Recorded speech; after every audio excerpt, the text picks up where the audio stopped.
Good afternoon. Good afternoon. I've never been so punctual. Traffic was very favorable. Yeah, good. So, Not always the case these days. yeah. Oh, then we got someone caught up with today. Know about Courtney Goldstein? Oh yeah. She in town? She sends her regards. I told her I'd see you today. She is. She is in town for all things the Chicken Convention. She is a franchisee. Oh wow. Building and opening your second location in Southern California. That's cool. Yeah, she's doing really well. That's great. Yeah. Mr. D. How you doing? Good. Thanks for joining us. Thanks for having me. Survived the festival rain. Survive. Yeah. What's your name? I'm Ryan. Yeah, Ryan, all right. Well, I had an awesome time, so thank you for having Good. us. You know, if I As bumped always. into you. What's that? It's so crazy. I don't even know if I bumped into you. I got bumped into you late Sunday night. I had to fly to St. Louis on Saturday for a wedding. It was up Friday and Sunday, so it was a bit of a blow of a weekend for me too. But Oh, wow, you did a quick turnaround. yeah, it was like a 6 a.m. Saturday and a 6 a.m. Sunday flight. Sunday was the best night. Yeah, it was amazing.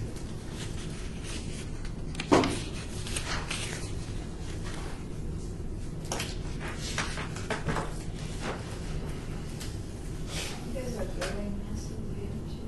I think we have grown to our.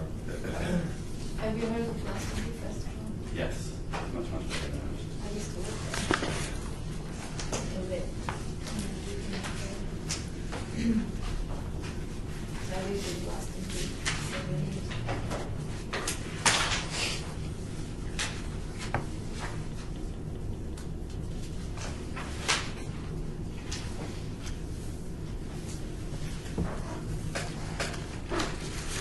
How's the artwork?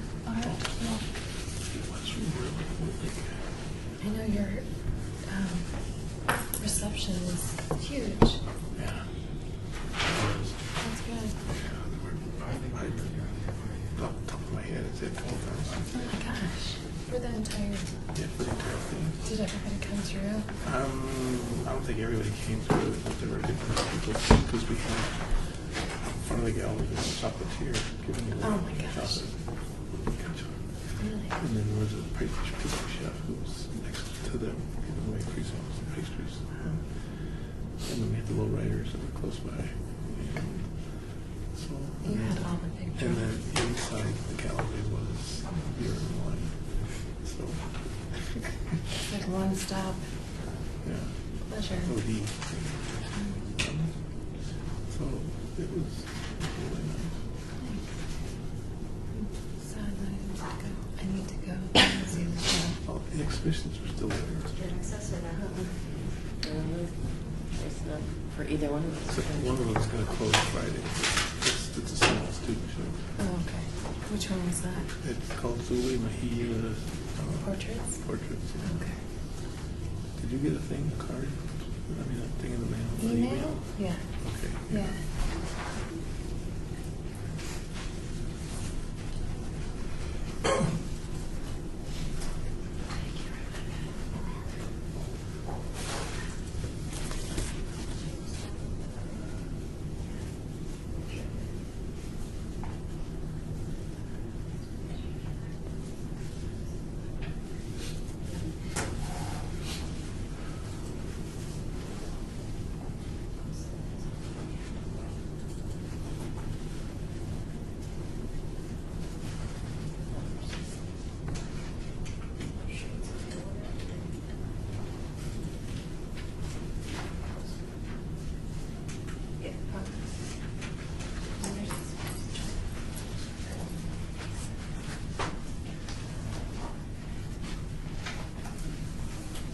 When does it close? Is it close on Friday? Or? Zuli? Yeah. Yeah.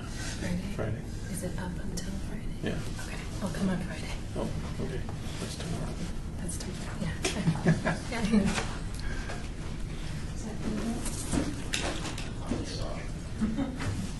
I have a few hours before I have to pick up my kids. Okay. I'm going to be in the meeting, so I'll be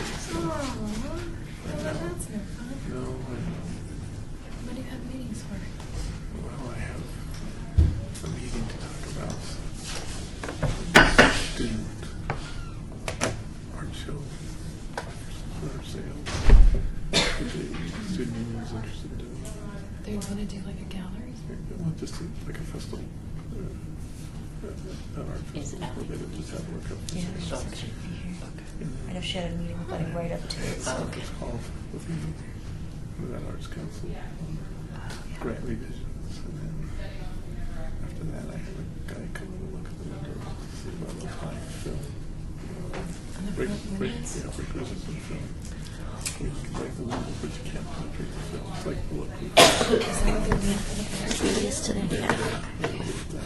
Because they were broken into it, we were broken into it. Oh, I didn't know you guys were working it together. Yeah.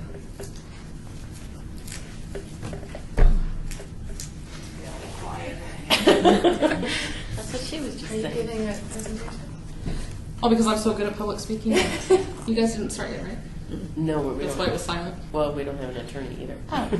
You would ask. Do you need me to go like round somebody up? Is it Elias? That's It's in coming? 3:58 according to this. I'll go find you one in a sec. Will you not be able to meet with that one? You are not. Not with the city clerk in some close proximity. I'm not the Keep my clerk. mouth shut. I'm not the clerk. I don't want to be there. I don't have time. Deputy clerk. I'm next. I'm next in line. I tell her behave because I don't want your job. Can you call me this afternoon when the meeting's over? Yeah. And who is Commissioner Brewer? You said you wanted a board member email, and we set you up with one, and we emailed you the link for it, and we never heard from you again. Do you still want it or no? No. Okay, thank you. Okay, I will find you an attorney in response to your quick and honest answer. Folks learned I'm really slow at responding to that email. I started to do it, but then I don't know why it didn't get through or something like that. Some people just didn't like the fact that it doesn't notify you. You have to go in and check it. There's no way to have it alert you, and it's a lot extra work. And Okay. other members that didn't want to walk that line of having their email be subject to discovery if there were a question, they just started like a Gmail or a Hotmail account and used only that for board business. Found a lawyer. So, Okay. okay. Maybe they were in the same. Well, I wish you all a good meeting. Thank you. I just talked about, oh, there, either one of you about something. Okay. Good, okay. I'm sorry.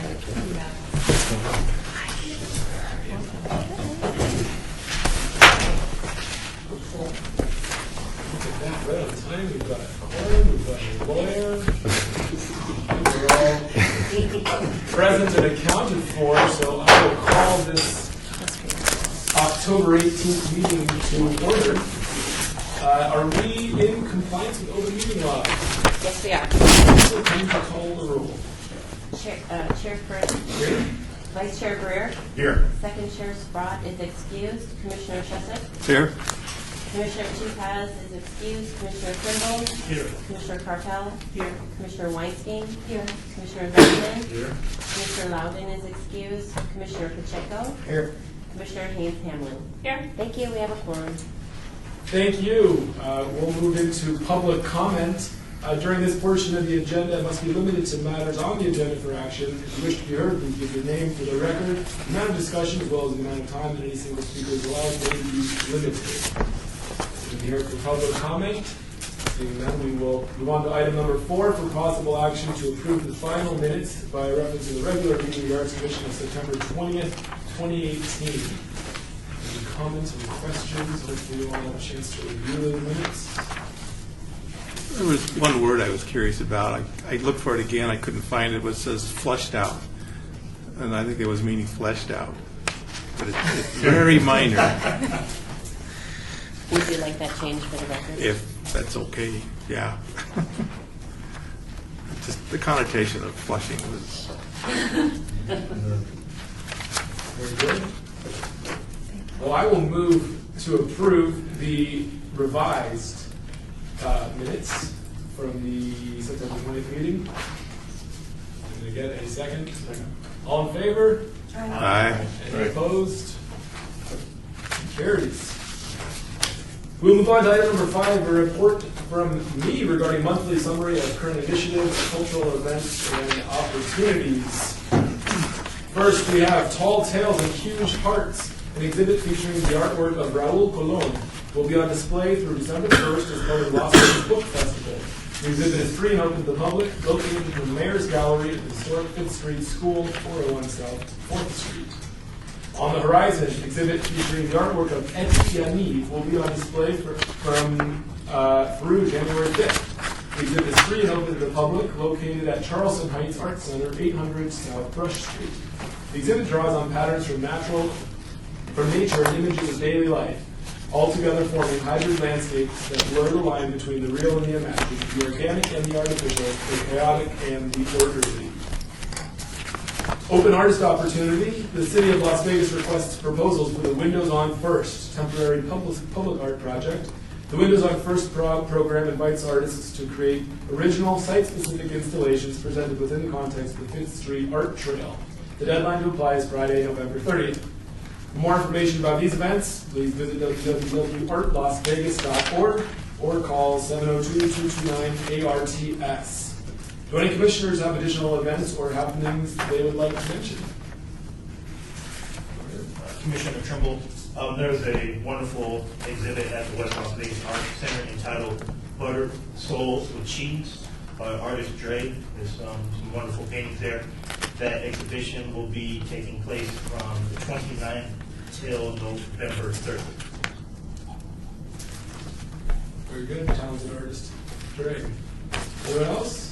I want to make another plug for what's out at the university. The exhibition in the Donna Beam Gallery, Mediconex, is all Latin American artists from Las Vegas. That's going to be extended through November. And then in the Barrick Museum is one called Jubilation Inflation, which is large, very large parachute material inflated shapes. So to be experienced inside and out. So, thank you. Thank you for sharing. We will move on to item number 6, a report by the Office of Cultural Affairs staff regarding monthly summary of current initiatives. Rebecca? Thank you. This is Rebecca Holden with the Office of Cultural Affairs. You all received a digital version of the staff report. If you signed up for that City of Las Vegas email address, all of the correspondence is going to that. So if you have any questions about accessing that or anything, please reach out to the city clerks, because that's what we're going to communicate with you with unless you indicate otherwise. So you all received a digital, and then I believe we gave you all a printed version this time as well, just as a reminder of what it looks like. I'm going to highlight some items here. An update on the Neonopolis parking garage project. So the Arts Commission has allocated $10,000 towards this project. Additionally, the Parking Services Unit had approached us previously asking to do a mural on the entrance and exit ramp. So Aniko Doman is working on this right now. She has until December to finish it up. And once she's done with that, we'll start the process with the Arts Commission's allocated funds for the Neonopolis parking garage. So we're moving in the right direction. Her piece incorporates the ichthyosaur, which is the state's dinosaur, and also some showgirls. You said she has until September? December. Oh, December. Yeah. Her contract performance period is between September and December to do both the entrance and exit ramps. It's a really large space. So we're very fortunate and thankful that Parking Services reached out to us, provided the funding for this, and has partnered with us for this. The next one, so an update on the AMP utility cabinet painting project with Sun City Summerlin and Las Vegas Academy students. I was fortunate to meet with these students yesterday to regroup since the project has taken a little longer than expected. We finally have all of the signatures from the students on the contracts, so those are being issued through the process to get the remaining signatures that we need, and we're getting the funding secured and supplies ordered as well. So it's moving along, hoping to get them all painted before the holidays and the winter weather kicks in. On the subject of conservation and maintenance, our maintenance technician has gone out and documented and addressed some recent graffiti and damage on the AMP utility cabinets along Maryland Parkway. So you just see some documented incidents here.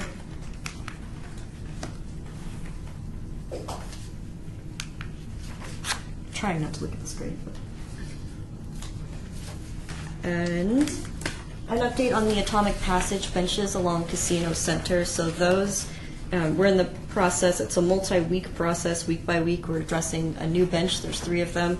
We're having the layers and layers of paint applied by us and Good Samaritans throughout the years.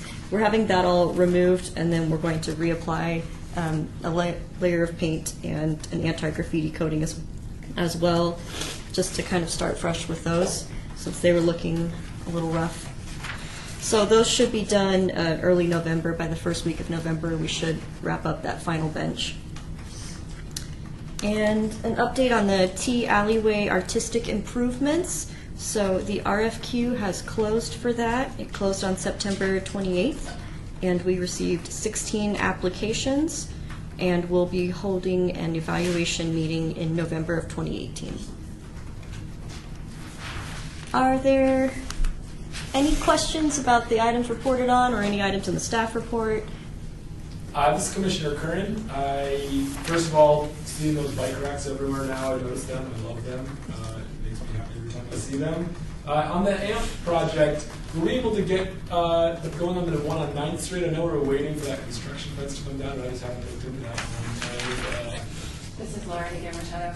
Yes, we are. So Caitlin actually we just executed her contract. The PO was issued. She received all of her paint and supplies. We're just waiting on the first invoice to be in a process, and then she's going to be out there. So she's ready to go. Cool, yeah. Obviously Fremont 9 open, so that fence is down, and it's good painting weather, so we'll look forward to that. Anyone else? Cool, thank you. We will move on to item number 7, a very special guest, Mr. Ryan Doherty from Life is Beautiful, who's going to share a little bit about their 2018 art program. If you don't mind stepping up to this microphone here, the desk, so that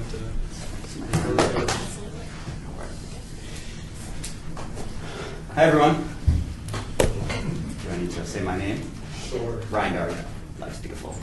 So we had version 2018 of Life is Beautiful. We had 185,000 people come through for 3 days, 100 plus bands and DJs, and of course we did art again this year.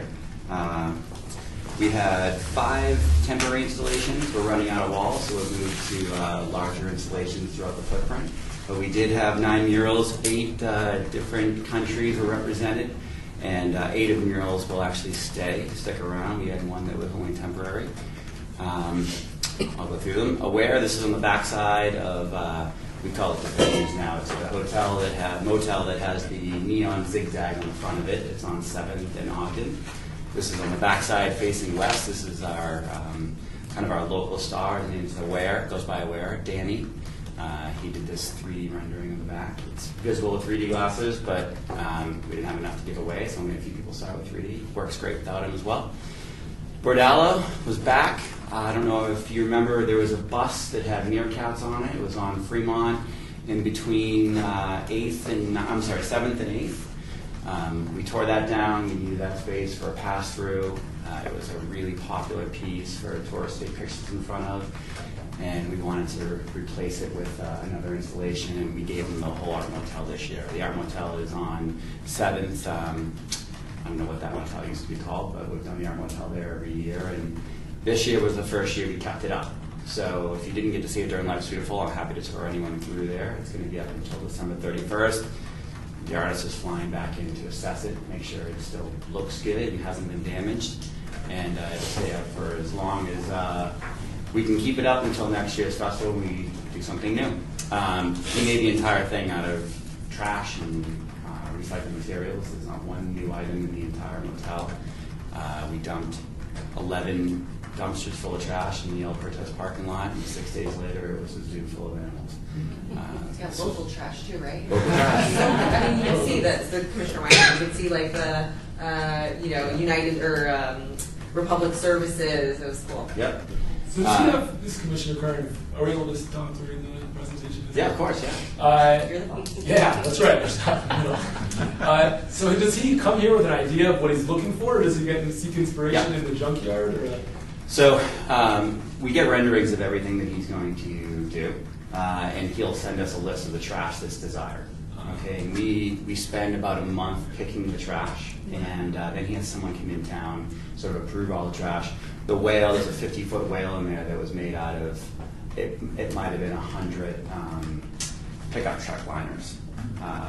There's certain trash that he's really after. A lot of it is like backyard kids' toys, right? So if it's baby pools or backyard swing sets, he wants stuff that's colorful and plastic.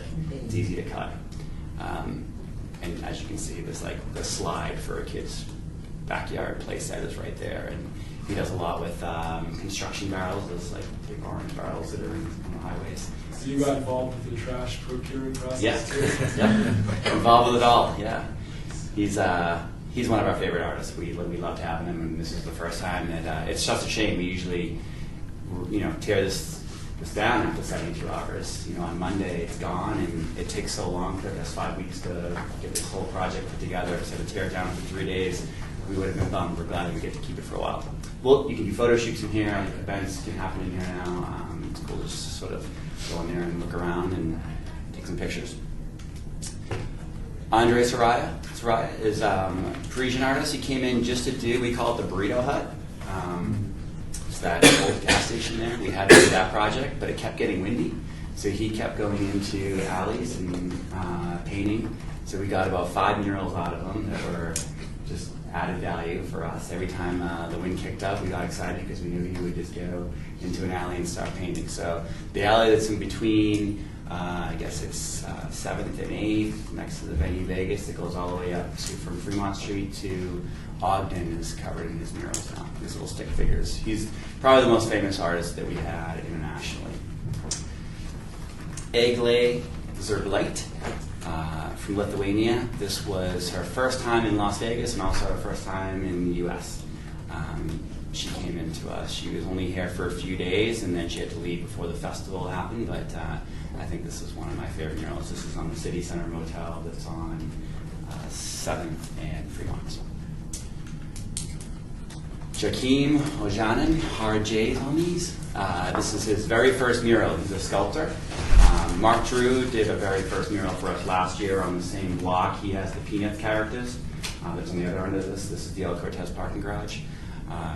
Joaquin did this. We tasked him. We wanted to have 2 first-time muralists or first-time murals on this parking garage, and he delivered for us. He's from Sweden. He's the sweetest guy too. It's amazing how fast some of these like old school guys work. They get up there on the deck. They're there for 2 days and they're done. They're used to painting when it was illegal, and they had to do things quickly. And you can tell that the new artists are, they have projectors and they take their time, and different breed. I included LaQuenna, British artist. We built this wall. This was our most aggressive project. She came in town. She did our corporate identification. She did our corporate ID this year. She did the official poster. She did our official pin. She did our official merchandise, and we gave her this wall. We had to tear it down, but it was a great project. We didn't get to use this as a park this year. Usually, where you see that concrete, that's grass, and we have it as a kind of a chill area of the festival.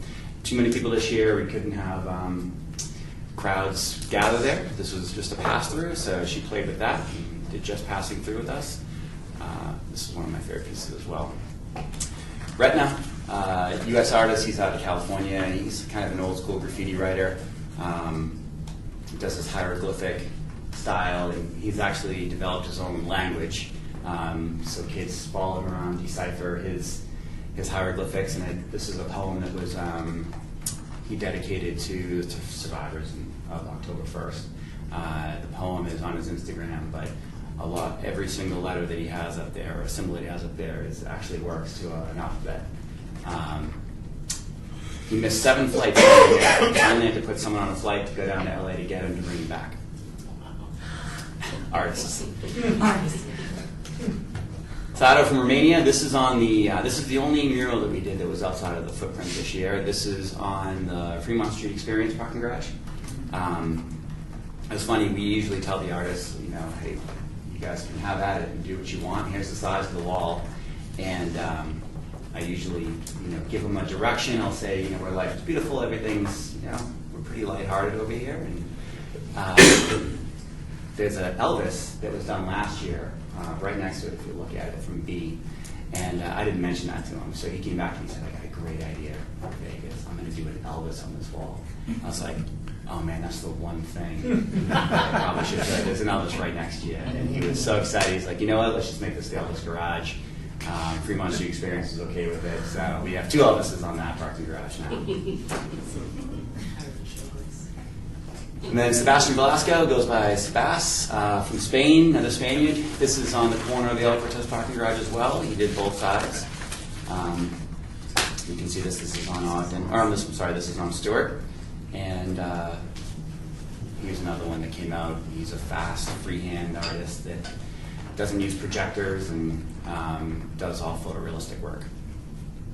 And that's kind of it. I included the press in the woods we've been getting just to show that, as we paint the city, it gets recognized. I see more and more people walking around and checking out the murals. We call it stroller count. When we see people walking around with families, we feel like it's safer in the area, and I feel like the murals are a big portion of that. Redeveloping the thought process on some of these side streets in Las Vegas and how safe they are. That's it. My presentation. That's awesome. Thank you so much for sharing. It's such a great festival in so many ways, but the fact that it has a year-round lasting impact that really affects the urban fabric of our neighborhoods. It's really impactful. So thank you for all that you do. I have another question. Wasn't captured in your presentation, but it's sort of a different medium, but the light installation on that alley between behind the downtowner and everything else. I must have walked through it 4 or 5 times and was just awestruck each time. It was our best site-specific installation in the history of the festival. It was so Spanish cool. artists. So objective this year was we need to use some of these side streets and alleys just to move crowd, right? And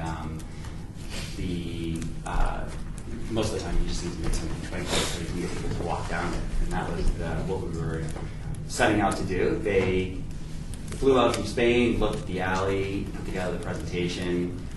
Presentation was incredible too. I was like, oh my gosh, this is going to be amazing. They had 4 hours of programming. You could walk through it over and over again. It opened our eyes to how we are, and so did the motel this year too, where a lot of people could use it over and over and over again. You could enjoy that art piece all night. You could walk through it 100 times. You'd have to wait in line for it, and it was spooky almost. But we had Fire Ski Ball this year that we were keeping. We had the alleyway, which was a big hit.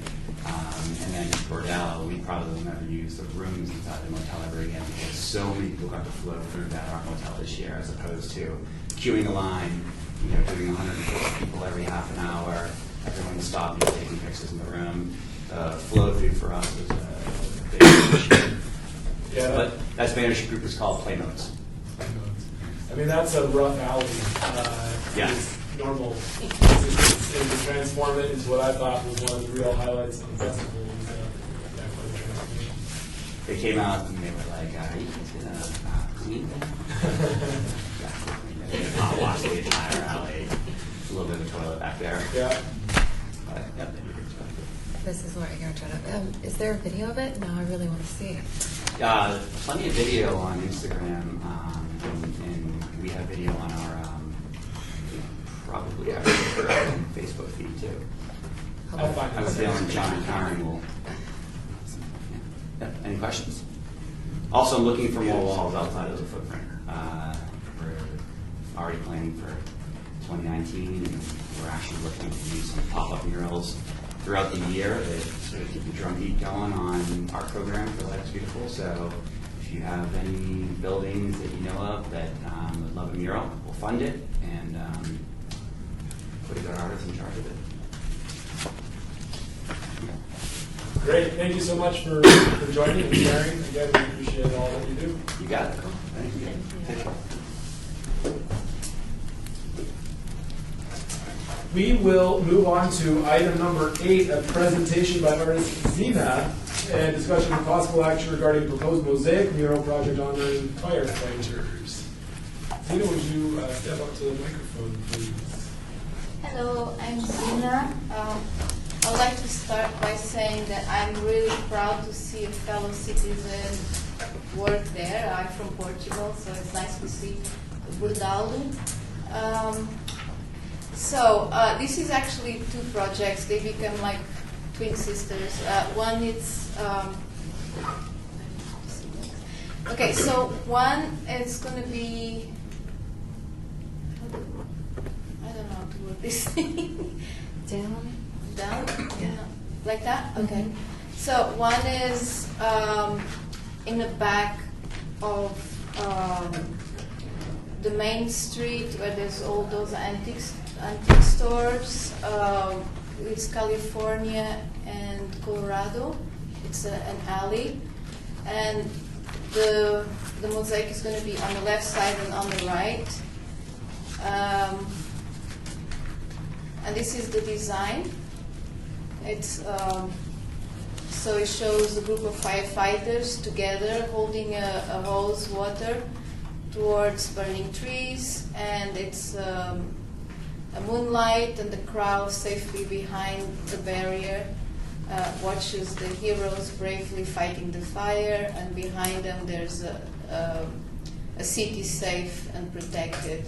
So basically, this is to be done by the youth. The way we're going to do it is we'll have sections to give to different organizations, and then on the other side will be individual tiles designed by the youth with the sublimation printing process.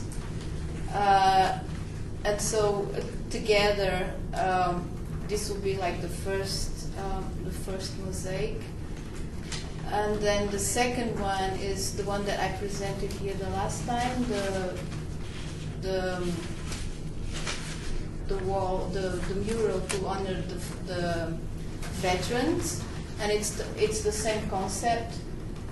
The mosaic will be created by everyone, and then each person will have a tile that they would create their own personal tiles. And so the budget for this is $50,000 for both of the walls, and that includes everything from the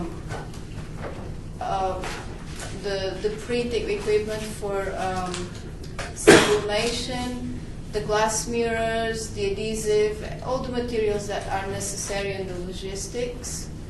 And this is how I'm trying to get funding through all these organizations that are on board. Let me see. I think. Okay, the organizations is the Center, the LGBT community, the Street Teens, which is a homeless youth organization, NPHY is another homeless organization, Spring Mountain Youth Camp Juvenile Organization, Clark County Juvenile Detention Center, Boys and Girls Club on Nevada.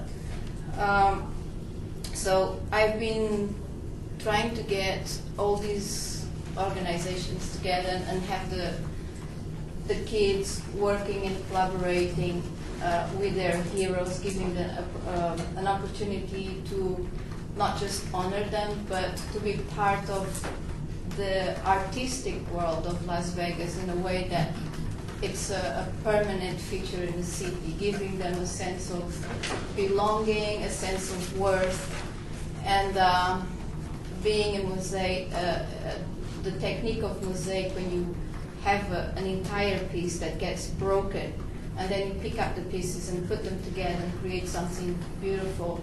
It's very healing, and these communities, they all come from broken situations. So I think it's not just an impactful piece of art for the public, but it's also for them. So I truly believe that this will be a very beautiful project for Las Vegas.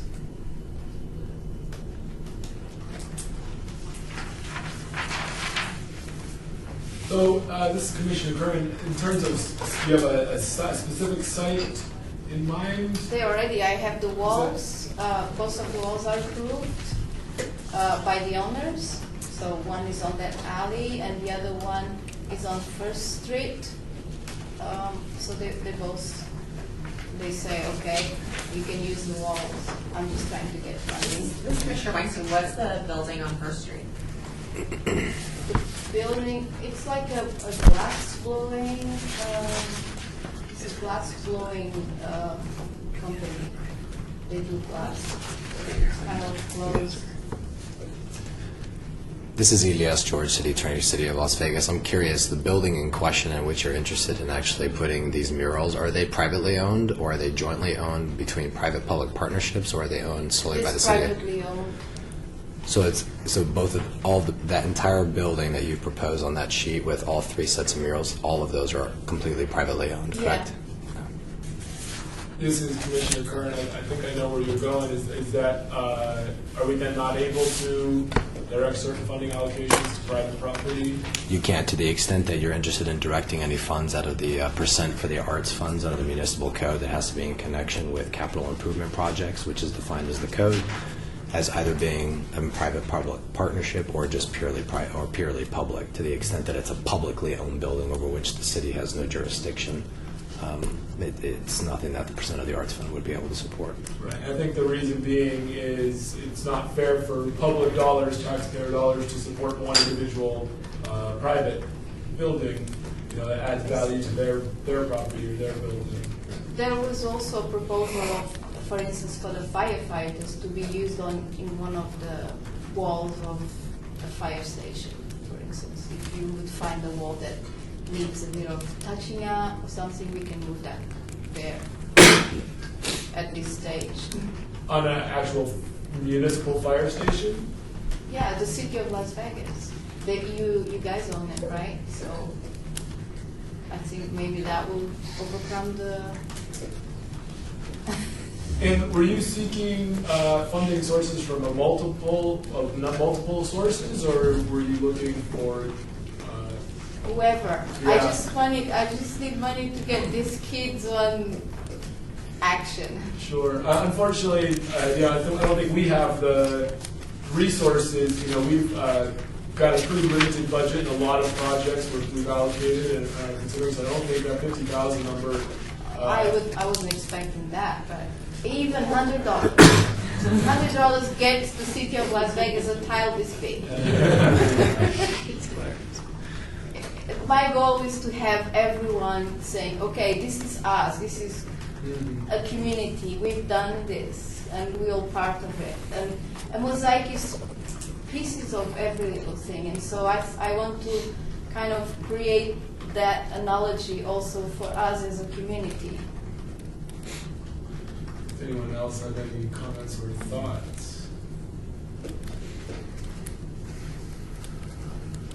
Yeah, I think it's Commissioner Curran, probably hard for us to, if it's still somewhat uncertain and we don't have is it the fireplace, is it the privately owned property, and what is it exactly specific? I don't know that we can vote today to allocate resources. I don't know if anyone feels differently. Well, this is Commissioner Haynes Hamlin. I just was thinking that I think it's difficult at this point for this body to make a recommendation, because at our last meeting we were discussing whether or not we were going to fund anything this year, or if we were going to forego, so that we could have 2 years worth of percent for the arts deposits to take that money and make it go a little further, since our capital fund transfer this year was quite low. So I apologize, I can't recall if we made the decision to not fund anything or if we had left that undecided. But that, to me, that would impact whether or not we even have anything that we'd be able to allocate from this commission. Sure. Yeah, I certainly remember this, Commissioner Kern. I remember the discussion, and the thinking was that we have such limited resources that perhaps it does make sense to sort of wait and pool multiple years' funds to have a really sort of impactful project. This is Commissioner Weinstein. Also, there's, as the city attorney said, there's really nothing that we could do with the project at the stage that it's at right now, because it is planned for private building. So if you were to, I don't know in what way you could work with how you would find a city building. A firehouse is something that the office would have to speak to. But that perhaps we could entertain the idea then if you did find city property or public-private partnership.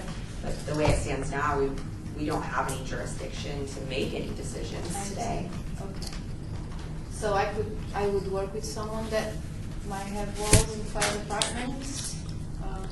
Sure, this is Commissioner Haynes, but I would recommend working with Laura or Rebecca in our office to connect you. This is Laura Guimaraes. I was going to say, we do issue a call for artists, so when projects come up that we're working with, say, Public Works or planning or parking, and we put a call out for artists and they apply for these projects, that's typically the way that we work for hire artists to do projects on municipal spaces. So like the Tea Alley project, that was funded through the Arts Commission, but in the staff report where Rebecca was talking about the mural that was on Neonopolis, that was actually funded through EUD Parking Services, and we put a request out for artists. So if you're interested in applying for those projects, that's a great way where the project's already developed and we're just seeking an artist. Okay. So that's probably my best option. it's a good option. Okay. Yeah, and I think that's on LasVegasArts.org. You can sign up for that.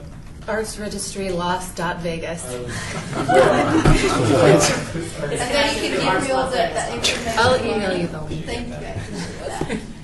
All right, thank you for your time. Thank you. Thank you for coming. Good luck. I get work in the kitchen. Yes. Do we need to take any action? Yeah, it's for possible action, so it's a discussion for possible action. So. Okay. All right, very good. We'll move on to item number 9. Discussion for possible action regarding details related to the upcoming AMP utility box painting project, not to exceed $39,118 for Central Yard.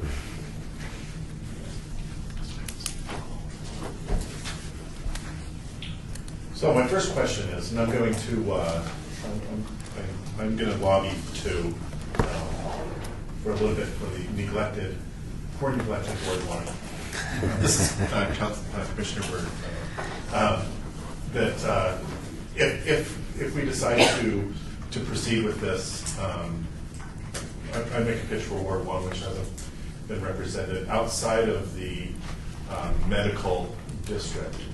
There's some senior areas that have there's plenty of amp boxes in some major corridors there.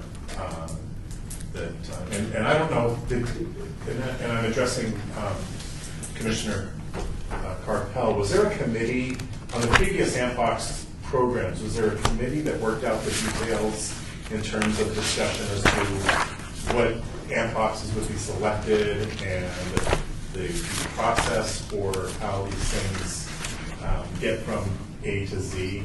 Well, we haven't gotten to Z yet. We're probably up to M if we're lucky. Right. But you have a plan to use. Well, what happened was it was decided that Ward 4, which is where Sun City is, hadn't received anything from us because we're really pretty self-sufficient. And then we went out and Rebecca, I made the suggestion with help of using the students from the Las Vegas Academy, the art program there, and they were agreeable. So that was the whole complicated process. That was it. Nothing. I mean, it was just a need in one ward, a school that was willing to do it. As far as I'm concerned, I'm thrilled. I don't know where is Ward 1. I know where the medical district is. But is that Tarkanian? Yes. Okay. What? Yeah. That's those Tarkanians? So this is Commissioner Brewer. Ward 1, I'll kind of give you the best. Sahara, all the way down to, and I actually have a map here. Yeah, Sahara, all the way down to South Durango. And all the way up to the railroad tracks. If we're to draw it in the most simple So it's just terms. basically Sahara, east, west of the 15. Yes, up to Starting right where you Durango, can see it. and then if you go up, all the way up to about, Durango. yeah, but then Washington on the north, but then there's, you can see, I'm holding up a map, there's like a dog leg that goes a little up along Rainbow, That's fine. between Rainbow and Buffalo. So primarily the west end of downtown would be the, Okay, well, the selection of the boxes, Sun City was the area that we were zooming in on.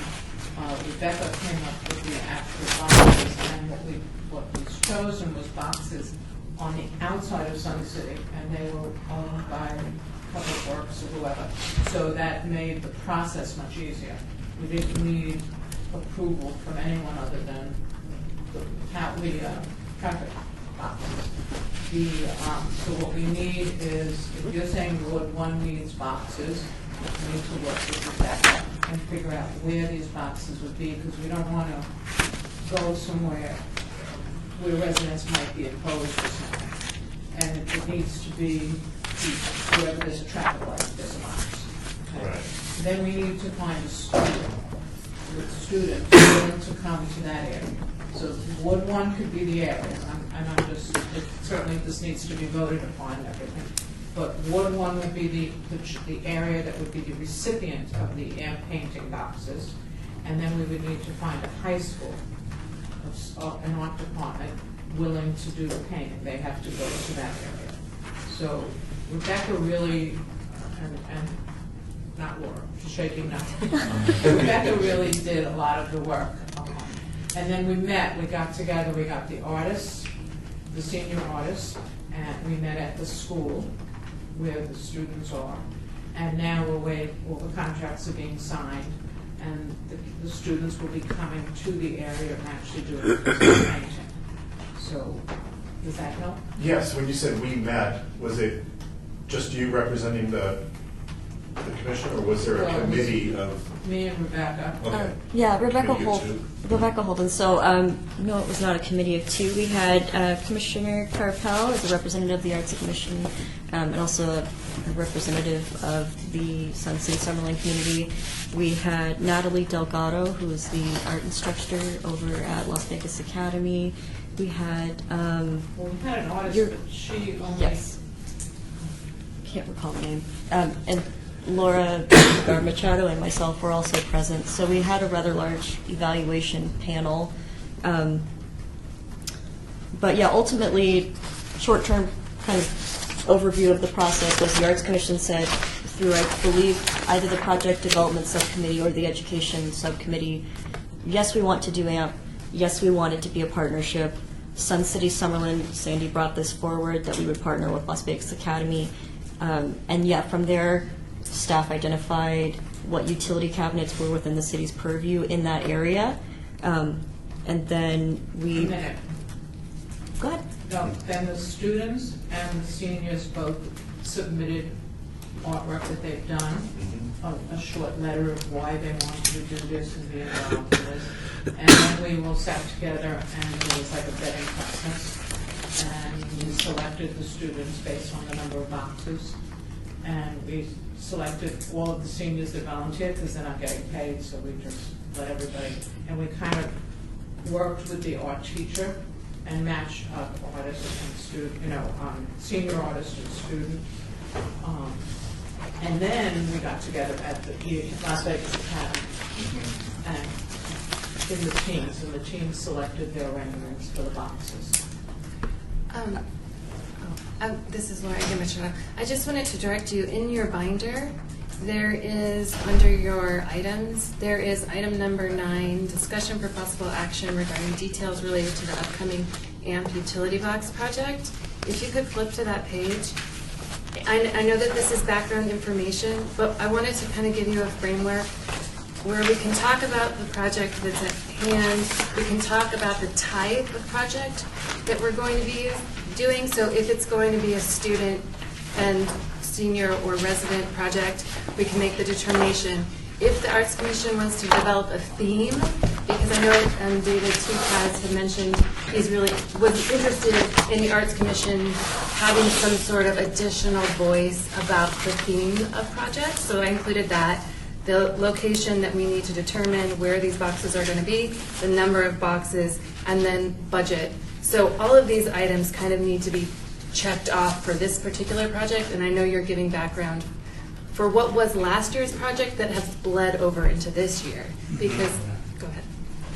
Yeah, I wanted to back up. This is Commissioner Shefczyk. I wanted to go back a year prior to that to talk about that because it was there was a request put out for artist submission for the AMP project, And it was determined, well, first of all, the council decided to do an AMP project and requested to put out for artists to submit proposals. And there was a committee formed to evaluate the proposals that came in. I was on it. There were two non-commissioners that were on it from the city of Las Vegas, and we went through all the proposals and identified 4 artists to be the initial artists to work with to paint the boxes that were in, I don't know what ward it's in, but it's on Maryland Parkway.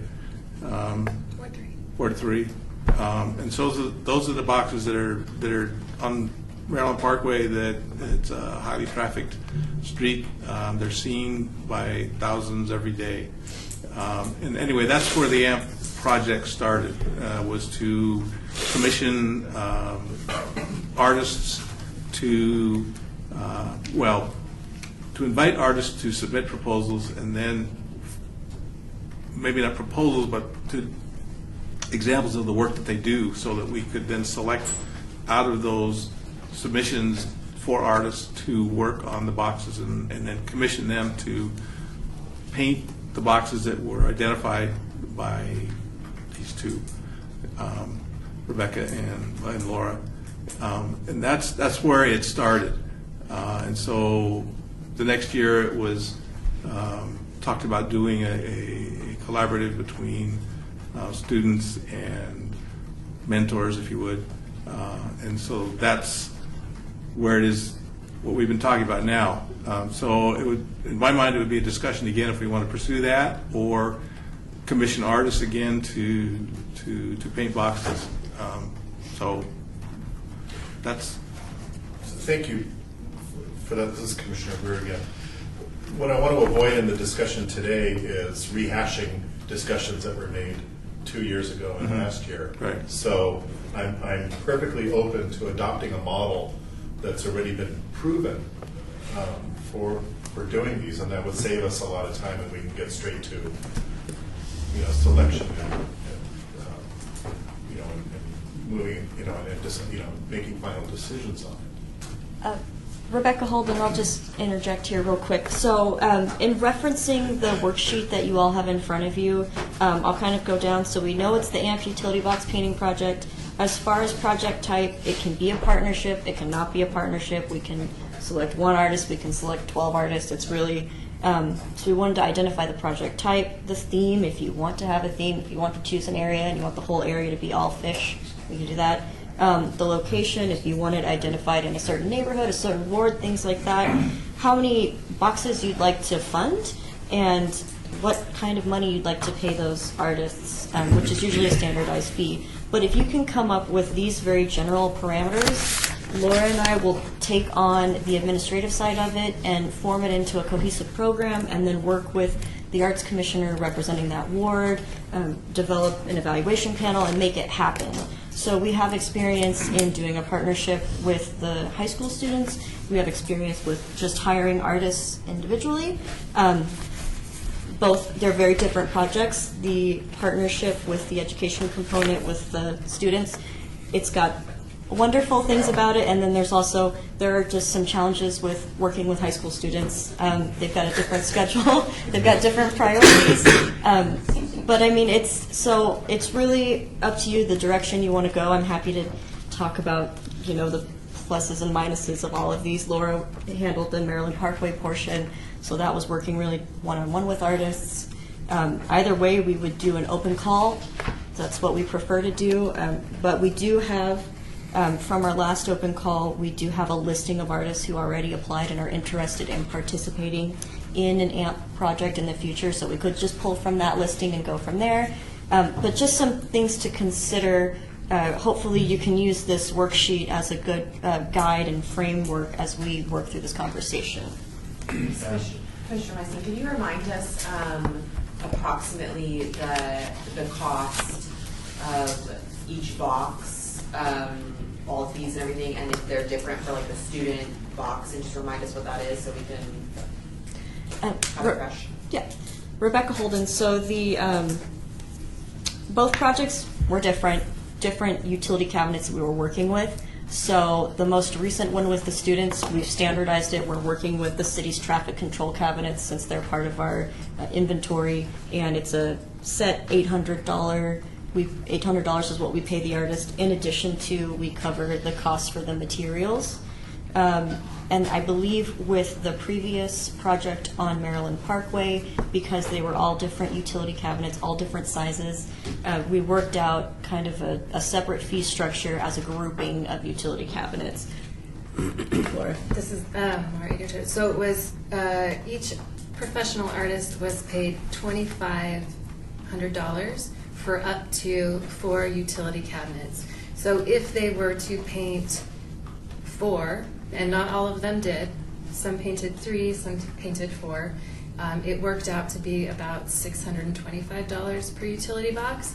But like Rebecca said, the traffic control boxes that are owned by the city are larger than the Nevada Energy boxes. So we kind of tried to develop a cost per square foot, and we paid for the supplies as well. So that's why there was a difference. And a different aspect, so one student and one mentor for the Rebecca's project and Sandy's project. The professional artists were assigned up to 4 boxes. And I don't know if you remember, they came to present their proposals to you a few years ago. Mr. Checo, I wasn't quite sure what Jerry was trying to say. And the way I understood it is what your last thing was to keep it more pure art to artists rather than mix it up in other avenues. I wasn't quite sure.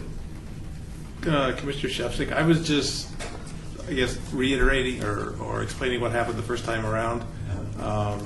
And that is a direction that we could go with selection of artists and boxes. This is Commissioner Fair. I think if I can, you were presenting an alternative model as to how we do it. Yeah. That's correct. This is Commissioner Carter. 2 follow-up questions. 800 plus materials. Materials are $200 or less. Would that be fair estimate? Rebecca Holden, they're all different. So in working with the artists who are a little bit more experienced, like with Laura's project, when we ask them for a materials list, they tell us everything they need start to finish. With the students, we've created a standardized material list for them that they will all be receiving the same supplies. With that listing, we have a general cost estimate of what those supplies will cost. Some of those supplies are to be returned to us if they don't get stolen. People like to steal traffic cones. But, so those will be returned to us, so that's kind of, we don't necessarily lose $100 every time. And then, so we have kind of a standard bundle of items we're supplying them, and that's going to be about $250 worth of items. So that includes safety vests, caution tape, traffic cones, artist at work sign, paintbrushes, all of that. Hopefully they don't need more, but if they do, we can work with them on that. And so then additionally, we've got the anti-graffiti coating, which we've ordered a bulk order of it, and we're going to break it up into smaller selections so that it'll bring the cost down per project, so we don't have to use that 3-gallon set. So it'll be about $275 per utility cabinet with the anti-graffiti coating. And then we still have to buy the paint too. So we're estimating, in looking at the current project, if we look at all those numbers and then we estimate, we're looking at about $378 per student for the paint, which is probably, that's a high number. I don't know that we'll get $378 worth of paint for each one of them. But that's additionally taking into consideration that we did our bulk purchase of the anti-graffiti coating through the Percent for Art Maintenance Fund. So through the $60,000 that the commission allocates annually towards maintenance, we just bought a bulk order of it so that we could use it for any and all projects to maintain them. So that cost didn't come out of this particular one. And we allocated $10,000 total for this project? Yes. And if I understood all that correctly, it's like 800 plus about 400, we're thinking about 1,200 per box all in? Yeah, Rebecca Holden. So 800 for the artist fee, $250 for the standard materials that we would supply them, the anti-graffiti coating of $275, which would come from somewhere else, and then the paint, if we estimate, $378. So in total, that puts us a little out of almost $12,000 for the overall budget when we allocated $10,000 for the current AMP project that we're working on with Sun City. Does that answer your question? I keep on roundabout long way doing it, but I think so. Okay. Yeah, just trying to understand the numbers behind it. I guess I think everybody. I know Ward 3 had the whole project dedicated, and I think every commissioner that represents a certain ward would probably like to see boxes there. I wonder if an equal democratic way to do it would be to say each ward gets a box if that's how the money. If money made sense in that way, and I don't know. Rebecca Holden, I think staff's recommendation is, just correct me if I'm speaking out of line, it's other staff, but I think our recommendation is to keep it concentrated into a certain area because it has a little bit more of an impact that way. That would be our recommendation, and we can certainly, we're really powering through these wards year by year, and then we have, additional funds sometimes that we're able to work with, like with the downtown ones we're doing outside of the Arts Commission right now. But it would be our recommendation to stick with just a specific area. And then to answer your previous question, with the current math on what we're currently looking at right now, it'll be $1,703 per utility cabinet. 1,730. Mm-hmm. That's including the graffiti? That's including the graffiti. That's crazy on 800 that goes to the artist, but that's. They don't have to pay for their materials or anything else. So. That's great. This Commissioner, those are just the student boxes, yeah? Yes. Yeah. Commissioner Shefsik, I have another question. What's the time frame from beginning to end on commissioning an artist or student project? Can I tell you my time frame? Commissioner Shefsik, that's a great question. We are, Laura's project has such a different timeline than mine did. Yeah, for previous Maryland Parkway, when we hired the artist, it was voted on in September. We issued a call, I think, in October. Everybody was on board. We executed contracts. The painting was all done by June. Everything happened within that fiscal year. It was a very, I thought it was a very streamlined process. So how, 1 year? It was under 12 months. Under 12 months? Yeah. Okay. And Rebecca Holden, I'll speak to the current project we're working on. It is extended past a year at this point, which does have challenges when we're working with high school students. We weren't able to select. I know we had at least one student we had to not select to work with this project because they would have been already graduated by the time this project would be completed because they were senior last year. So, In months? Say what? In months? In months that we're currently working on, I guess we're probably. So if the deadline, is right now, or if we were to say that they were going to paint. And another thing is with these public art projects, when you're working out in the elements, we try to keep an artist in a time frame where they're not painting in 120 degrees. So we kind of really try to have our projects done by May so that they're not painting in June, July, or August. And then also for the winter time, we like with the holidays and the weather, so November, December, January. So those really are 6 months where we don't necessarily program for the artist to be out painting in the elements.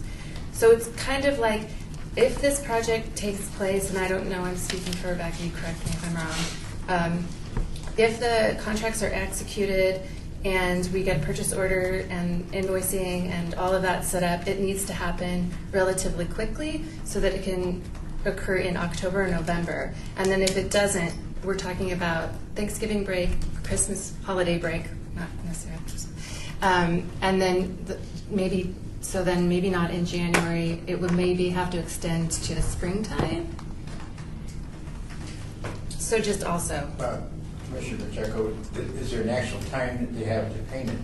Or do you, if they don't finish by the time it gets cold and holidays, and you program it, but it's spring again? Rebecca Holden, according to the contracts that the students have currently, they have until the end of 2018 to paint those cabinets. And so I met with them yesterday. They are to give me a more detailed timeline.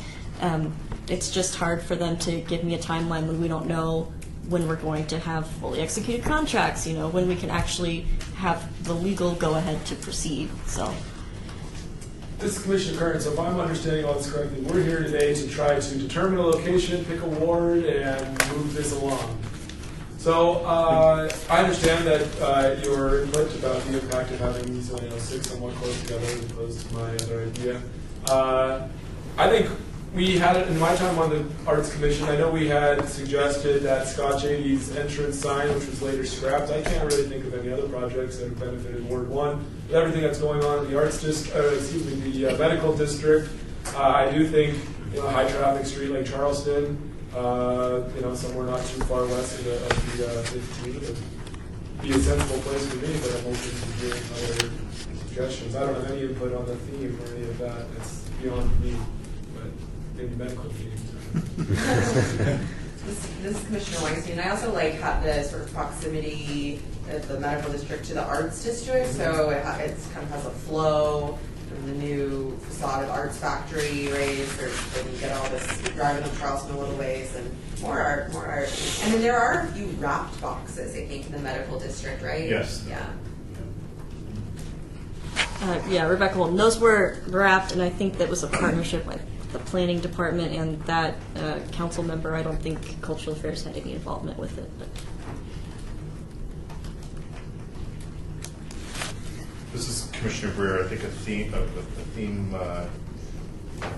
is certainly open, and maybe getting to love Project Neon might be a good theme for the if we're going to go between the medical district and the arts district, because that seems to be right in the thick of it in terms of what the current construction is.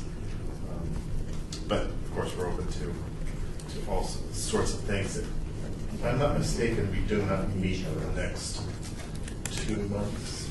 Is that right? Is that, do we don't, does the Arts Commission, do we meet in November? Yeah. Meet on Thanksgiving. Oh, all right. You're expected to bring the turkey. Yeah. So, since we're pushing time here, and it seems, unless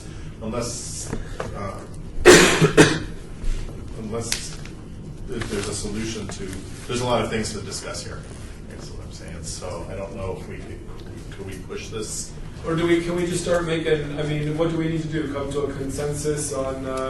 Yeah. What type of project would you like to do?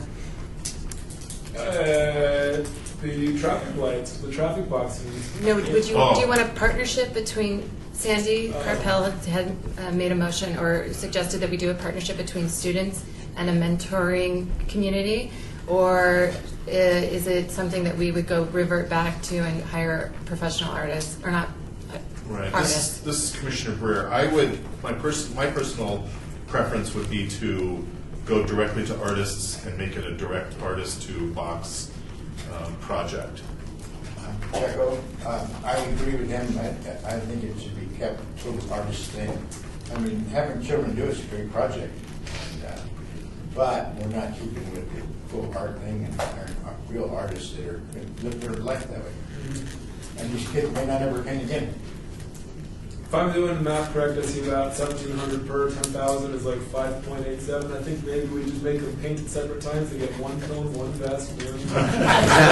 Get the full 6 done for 10,000. But I think we might be able to get more boxes if the artists paint more than one box. We might be able to stretch our artist dollar, and they'll know what they're getting into. So if they don't necessarily like the amount of money that they're being given for this, then they don't necessarily have to. So in the interest of time, I think generally the consensus is we prefer to engage the artists directly for the project type? Interject, this is Commissioner Carpel. First of all, the delay in the project, the delay of the completion, there was some issues with contracts.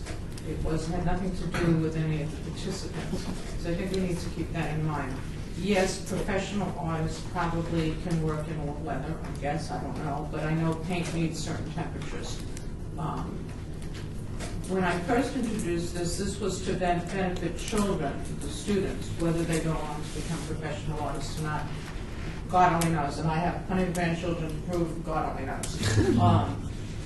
But the purpose was, and yes, I agree with you, professional artists certainly can do it in a very timely fashion and all, but it's a different project.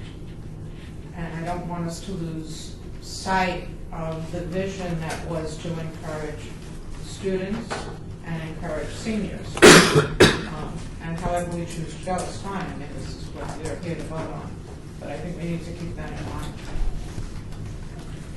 Pacheco, Commissioner, I was online last night because I was going to try and find something on this mural I did where we had for Rancho High School in coordination with the Magna School.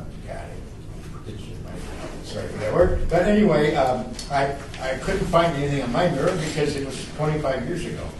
But I found a lot of stuff in collaboration with city, community, and schools and at-risk kids. Online, there's lots of that stuff that somebody could get online and do that with that project. Do several things. We actually, in 2017, did a mural project between the students at Rancho High School and a local artist. So, and I think that was the same subcommittee, education subcommittee, where we talked about this project for bringing students and mentors together. So it's something that, and I'm not sure what the appetite is for holding another education subcommittee meeting, but it's definitely something that we could do and develop a project similar to something that we've done in the past. Because we did a project with Valley High School before my time as well. This is Commissioner Weinstein. The original point of the AMP project, as Commissioner Trepsick mentioned, this was, the students were sort of an addition to what we came up with in the first place, just copying Zap boxes, having the city's own version of Zap boxes.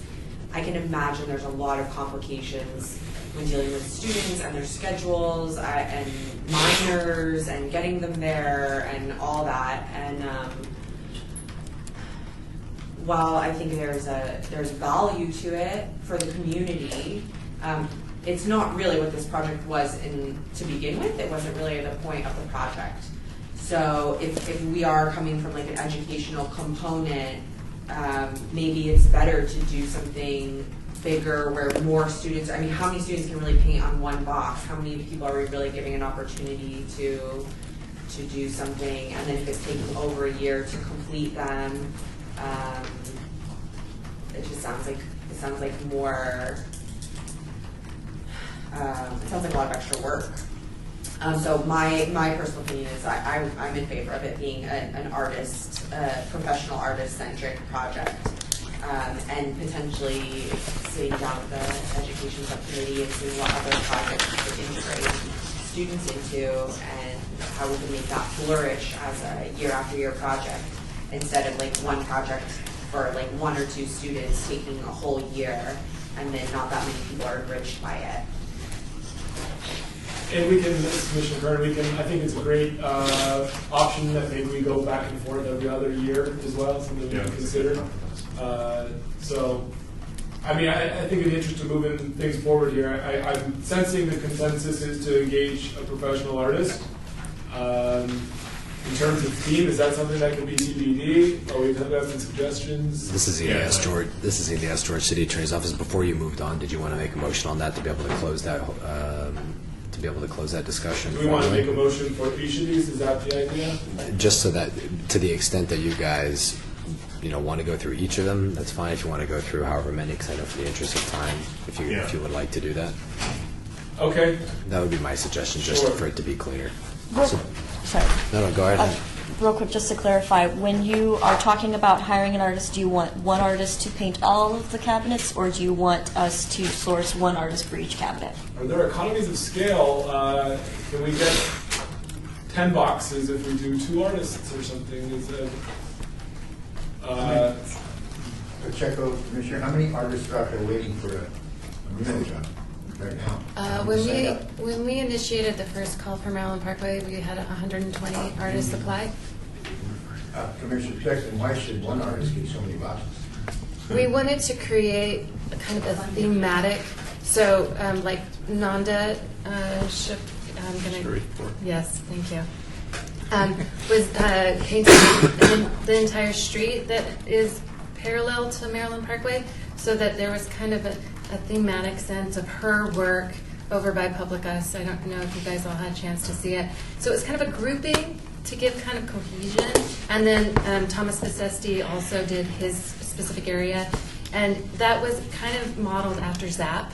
ZAP had assigned 3 or 4 boxes for each artist. So you get a kind of a little concentration of what their style would look like, and then it would move forward. So, I mean, it could be a grouping of 3 or 4 boxes for one artist, or it could be individual. It's something that we are open, and that doesn't necessarily need to be developed. If you don't feel like it needs to be developed in this, if, say, Jim is going to be this, if it's going to be in Ward 1 and you want to talk to us, and we can develop a scope. We developed a scope with Sandy separate from the Arts Commission. Something definitely we can do. This is Commissioner Weinstein. My only, when you're talking about, what was the term you just used? Scope of economic, or whatever. Economy of scale. Yeah, economy of scale. My only concern there is the level of quality of artists goes down as you pay them less per square foot, right? So, you know, a high quality artist is going to say, I'm not painting 5 boxes for $1,700 or whatever it is, $2,500. So there's a bit of balancing that goes on. You know, the kids are less expensive, but it takes a longer amount of time. Professional artists, you know, it's kind of balancing it somewhere in the middle. So if we think we can get 6 boxes, we want 6 artists, maybe 3 artists. What do we think? I would 2 apiece. 2 apiece. Or Checo, I agree with that, 2 apiece. 2 apiece.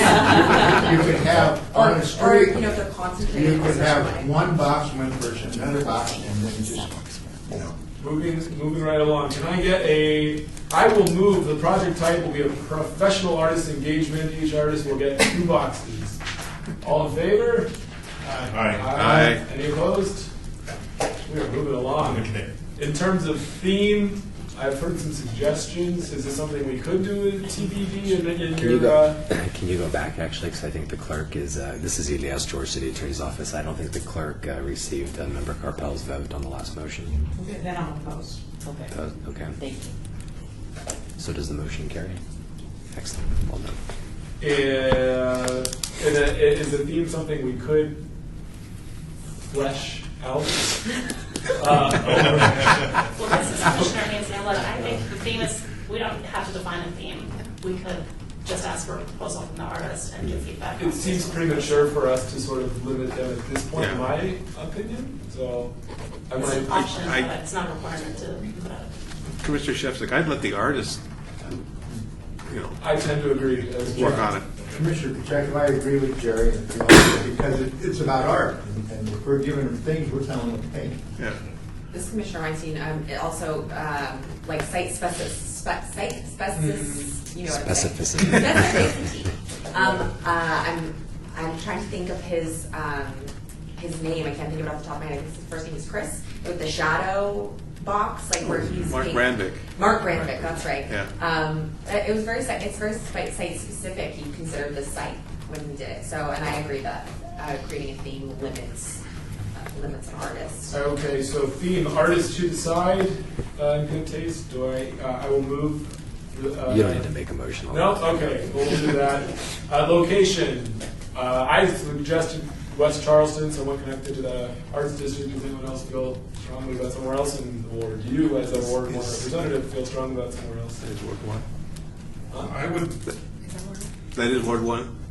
yes. Good. Yeah, I would like to see if we could just approve that it's in Ward 1 with the, with myself working with staff to develop ideal locations and with the later approval by the commission as a whole. That sounds great to me. Is that a motion? Well, I don't know if it needs a motion. I think we all agree. No, you can Ward make one's- a motion for the location. I'll lock that in. Yeah, for the location would be Ward 1 as exact sites to be determined. All in favor? Aye. Any opposed? All right. In terms of quantity of utility boxes, it sounds like we could get 6. But, I mean, we can do more if that budget allows for it. Commissioner Shefchak, are we talking about 1, 2, 3 artists, 4 artists? And we had suggested 3 artists, each Three doing artists. 2 pieces. Rebecca Holden, I'd be happy to take, if you want to make a determination of 6 cabinets today, I'd be happy to take that information along with the additional information determined from today. And I can provide an incorporated staff, some information in the staff report next month, since we'll go over some active projects. And I can, unless you want a separate agenda item for it, otherwise I can provide that information, we can talk about it, you can provide any feedback on the game plan from there, if that works. That sounds great. Okay. And then in terms of an artistic services fee, were we thinking $800 per box? Does that seem fair? It seems precedented. This is Commissioner Haynes Campbell. I feel like that aligns really nicely with the $2,500 for up to 4. Yes. Because $800 per box then would be $2,400 if you did 3 boxes. So Very good. that sounds fair. Well, let's do that. So maybe, do I need a motion with that all in summary, or are we all good? Okay. Actually, so I'm curious, actually, so the quantity of the utility boxes, did you decide on that? Is that going to be 6? 6. If you just want to make a motion for that to do 6. All right. I move to fund 6 utility boxes. All in favor? Any opposed? Part of the game. That's right. All right. Board of Business here. Very good. Thanks, guys. I look forward to. And Thank you for this is Elias George. letting Ward 1 be the. Sorry, this is Elias George. Can you make a motion for the 800 for the artistic fee as well? You know what? I'm going to do you one better. I'm going to summarize it all. You don't need to do that. Actually, don't do that. So we said 6, and you said for the 8. Okay, and then I'll also move for the artistic services to be $800 per box. All in favor? Aye. Any opposed? I think that motion carries. Thanks, guys. This just makes the clerk's job so much easier. Very good. Thanks, guys. That's exciting. We'll look forward to you working with staff and keeping us updated on that project. So we'll move into item number 10, discussion regarding topics for future agenda items by the commission. I think we know what the boilerplate language from there. Anyone future items? All right. Well, as always, you can reach out to your cultural affairs staff should something come up. Do we need to, I haven't looked ahead, but is there a conflict with our future meetings and Thanksgiving? Or as regularly scheduled on the 15th of November, right? As you know. The 15th, yeah. Okay. So finally, 11, citizens' participation, public comment during this portion of the meeting. Is anyone here for public comment? I'm guessing not. So with that, I will adjourn. If you guys could all just shuffle downstairs to the lobby area, Shane's going to get a group photo of all of you. So, group I like photo. the beard. I'm loving the beard. That's great. I didn't recognize you. I was like, it's great. That's good beard. Look at that. I think I made a motion in the past. Yeah, okay, you made the motion. I made the You motion. suggested- I made all the motion. You can just search City of Las Vegas ward map. And, Yeah, and this one here is really nice though. This one shows every box. I got this one. So Shane should be in the same spot. They got a whole page. Every- Last one.